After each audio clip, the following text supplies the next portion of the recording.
When you're doing a rally, are you hitting the ball a bit too close to you or sometimes a bit far away from you? It is really important to hit the ball at the right distance to hit the ball comfortably. So this video is for those who are struggling to get the right distance to hit the ball when it comes to rallying. So I'm going to take you guys through a few exercises to get the right distance, and by the end of this video you'll be able to take the ball in the middle, right in the middle of the racket face, and you can hit very comfortably. So let's start with the forehand shot. Your right arm, if you're a right-handed player, should be extending to about 45 degrees. So it's not completely straight in front of you, it's not right beside your hip, about 45 degrees. Backhand shot is similar. Hold your racket with your left hand at the non-dominant hand and about 45 degrees in front. Right hand on the bottom, and that's where you want to take the ball.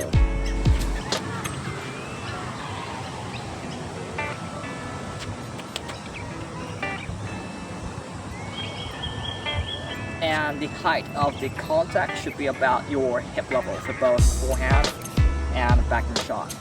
Let's start with the shadow swinging. So let's start from your forehand shadow swinging. Take your racket back, get into that surfing position. I'll get you guys to stop that racket at your contact point. Now remember, your right arm, the racket arm should be about 45 degrees in front. So stop the racket there, remember the distance, and then follow it through. Do a couple of times until you get the hang of it. Try the same thing for your backhand side as well.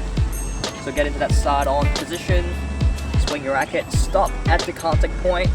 Your left arm or your non-dominant hand is about 45 degrees in front. Remember the distance and follow through. Hang of it. Let's try shadow swinging without stopping.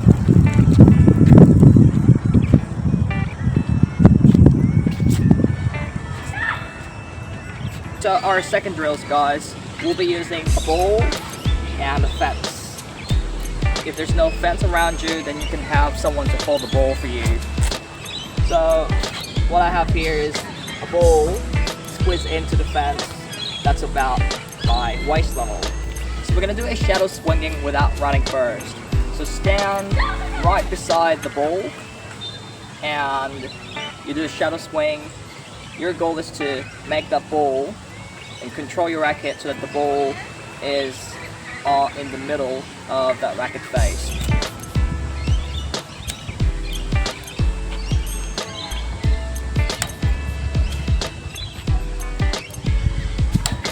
Now the key here is to maintain that 45 degrees of your arm extension. You don't want to go over that or too close, because that's going to change the distance from your body, right?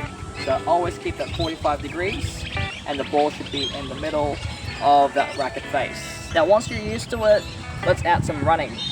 So stand 3 to 4 steps away from the ball, get into that ready position, approach the ball, and stop where you think the right position is, and try swinging your racket.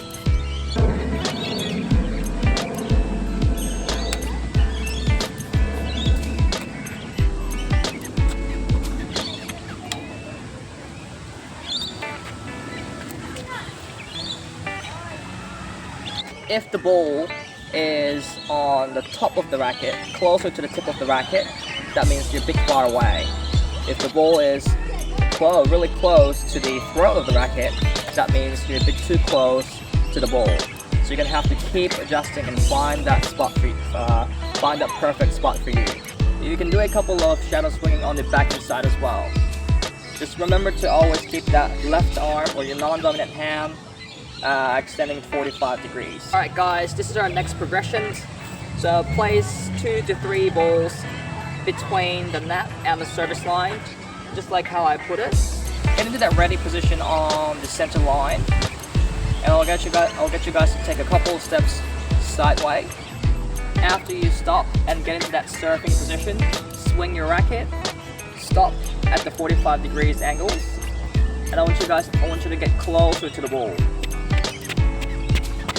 And see if the ball is matching with the racket face. The closer the ball to the middle of the racket, the better it is.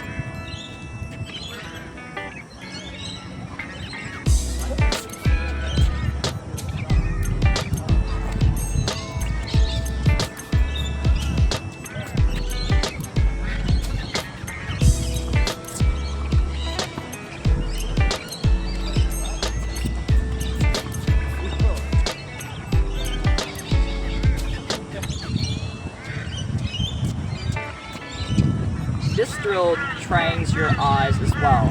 So where you stop on the service line is where you actually hit the ball. Where the ball is sitting is where the oncoming ball bounces. So you don't want to go straight to where the ball is bouncing, right? You want to let the ball bounce in front of you, wait for the ball to come up and approaches you. Alright guys, I hope this video was very helpful. If you have a hitting partner or if you have one of those ball machines, set it up. You can always train that distance. To start with someone tossing the ball for you or with the ball machine, it's easier to get the distance right because where the ball comes doesn't really change.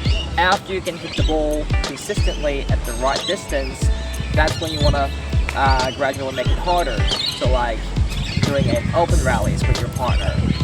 When it comes to rallies, the distance always changes. So lots of footwork is needed, lots of adjustment with your feet is needed. Please give it a like this video if you think this video is helpful, and also don't forget to subscribe my channel, and I'll see you in the next one.